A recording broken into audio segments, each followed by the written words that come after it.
Okay everyone, so we're going to be looking at some mobility techniques now for our hip complex. So we're really looking at sort of like the hip flexor, the adductor, getting some movement through there, making sure we've got that full range of motion in that rotation, adducting out to the side and sort of flexing and extending as well.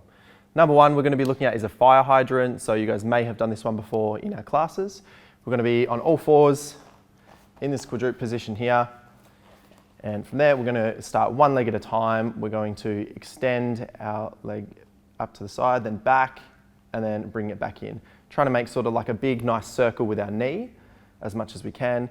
You notice what Kieran's doing here is he's trying to keep his back sort of flat, and he's just making the movement through his hip. A lot of people will sort of like rotate up and move their whole body, which we don't want to do. We want to have the movement just happening in the hip.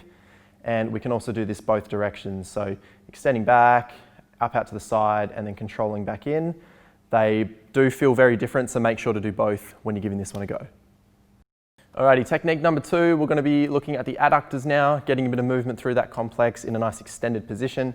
So we are going to get Kieran to jump up, kneeling onto one knee, extending the other foot out with a nice straight leg into this position here. So once we've got a nice big stretch on that adductor there of the straight leg, from here, we're going to be sitting back into this one, keeping our back nice and flat, sitting onto our heel, and then coming up nice and tall at the top. In that top position, we want to really push the hips forward, squeeze our glutes nice and tight, make sure we're getting into a good position, and that's it, just that small movement there.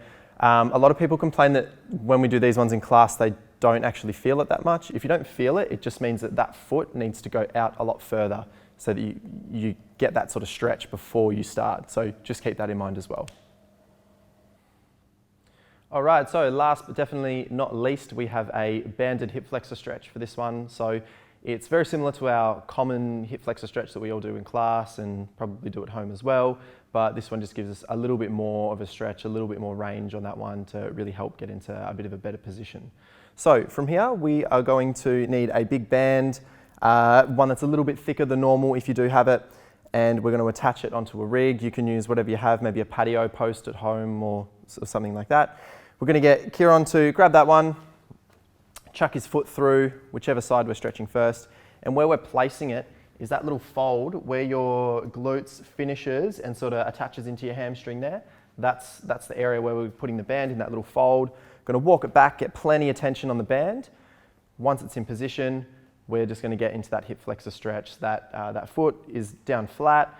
We're going to let the band bring our hip forward. So you just sort of relax for a little bit, let it take you forward. And from there, then we're going to get into our hip flexor stretch. So pushing the hips forward, getting a lot of range through there, and just holding.